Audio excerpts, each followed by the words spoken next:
recientemente ha habido un numerito en España que yo no me lo acabo. A ver, les cuento esta historia. Sobre todo a los que no se la saben, los que se la saben, tengan un poquito de paciencia, los españoles que se la saben.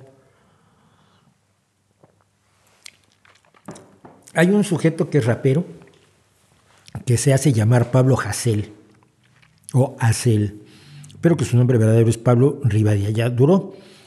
En 2014 fue condenado por enaltecimiento del terrorismo. Es un delito que existe en España, existe en el Código Penal, que tenía por objeto impedir que se enaltecieran las acciones de ETA en los años en que ETA estaba activa y asesinando gente de una manera aterradora. Entonces se creó el delito de enaltecimiento del terrorismo. Es un delito de opinión que muchos creemos que debería desaparecer. Pero por las letras de sus canciones, que no son canciones, por las letras de sus recitativos o raps, se le consideró culpable de enaltecimiento del terrorismo.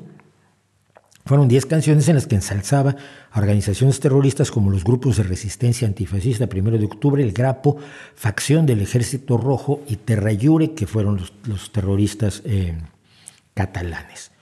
Luego fue detenido por un ataque violento el día de San Jorge, junto a 15 personas que atacaron un puesto de una asociación de ultraderecha, y mucha gente cree que si atacas a gente de ultraderecha, vamos, que es legítimo patearles la cara, y hubo varios heridos.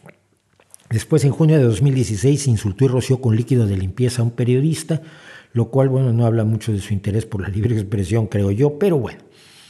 Y después se le pidieron que la Fiscalía en 2017 pidió que le pusieran 5 años más de condena a los 2 que ya tenía por enaltecimiento del terrorismo, calumnias e injurias contra la corona, que es otro delito que existe en el Código Penal español y que es totalmente absurdo, pero está, y calumnias e injurias contra las instituciones del Estado, que son leyes que no deberían estar, pero están. Y si las infringes, te van a condenar a los delitos, a las sentencias previstas por las propias leyes, por el propio Código Penal. Finalmente, el 2 de marzo de 2018 fue condenado a una pena de 2 años y 1 día de prisión, y el 28 de enero, hace unos días, le dijeron que tenía 10 días para ingresar voluntariamente en prisión y que si no ingresaba, lo ingresaban. Lo que ha habido aquí es un escándalo gigantesco porque se está violentando la libertad de expresión de este personaje, al que yo personalmente no le tengo ningún aprecio, por supuesto. No soy alguien que favorezca la violencia. Creo que cualquiera que quiere violencia, y sobre todo que la quiere cantando rap, que le paguen por ello, en vez de irse a donde están los golpes, tiene un poquito de hipocresía por detrás. Pero bueno, pasa con la mayoría de los exaltadores de las revoluciones que yo conozco. Pocos de ellos han recibido un tiro en la cara. Entonces, pero estoy totalmente de acuerdo en que esas leyes por las cuales se le ha condenado son ridículas y deberían ser derogadas. No debe haber delitos de opinión. Hay un delito aún más absurdo en la legislación española, que es el delito contra los sentimientos religiosos. Cualquiera que diga algo tratando de herir los sentimientos religiosos de otras personas, lo pueden multar y meter a la cárcel. A mí me parece tan profundamente estúpido. Has herido mis sentimientos, ay, pobrecito, ¿no?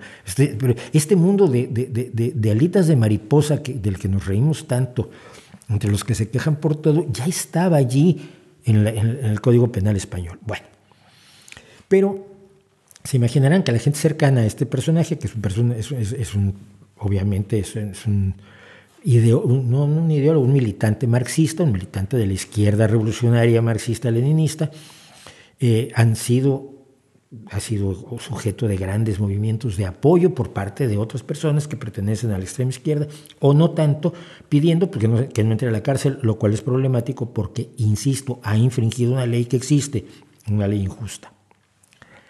Pero es que también pasó esto. Hace muy poquitos días, un par de semanas o 3 atrás, un general retirado del ejército español, Francisco Beca Casanova, en un grupo de WhatsApp estuvo alabando al dictador Francisco Franco y manifestó que lo que había que hacer era fusilar a 26 millones de españoles, o sea, a la mitad de los españoles.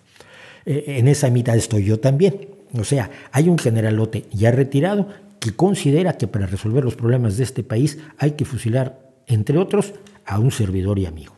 Con lo cual se acabarían los streamings, por cierto. A algunos les dará gusto esa idea.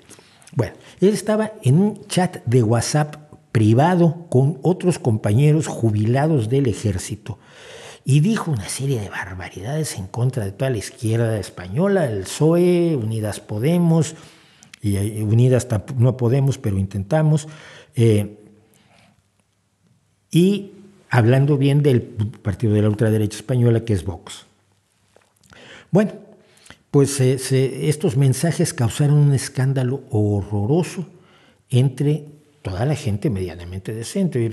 Esto es terrible que un general, un miembro del ejército, esté diciendo que hay que fusilar a la mitad de la gente de este país para salvarlo, ¿no? Es un poco la lógica aquella del comandante, jefe de un grupo estadounidense de la guerra de Vietnam, que su reporte fue: tuvimos que destruir la aldea para salvarla. No salvaste mucha aldea si la destruiste, pero bueno, eso quedó como uno de estos ejemplos de la barbarie del ejército. Por un lado, a mí me extraña mucho que la gente se horrorice de que en el ejército haya extremistas. Es que, a ver, el ejército enseña el patriotismo. Si tú eres antinacionalista, no tienes nada que hacer en el ejército.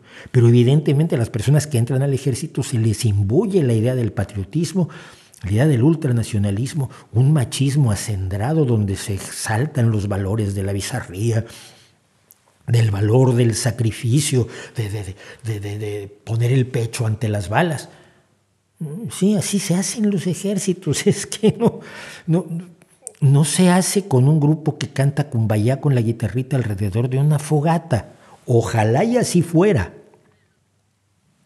Pero no se hacen así los ejércitos, se hacen con gente que es machista, que es ultranacionalista y que en grandes cantidades de ocasiones tiene pensamientos de extrema derecha.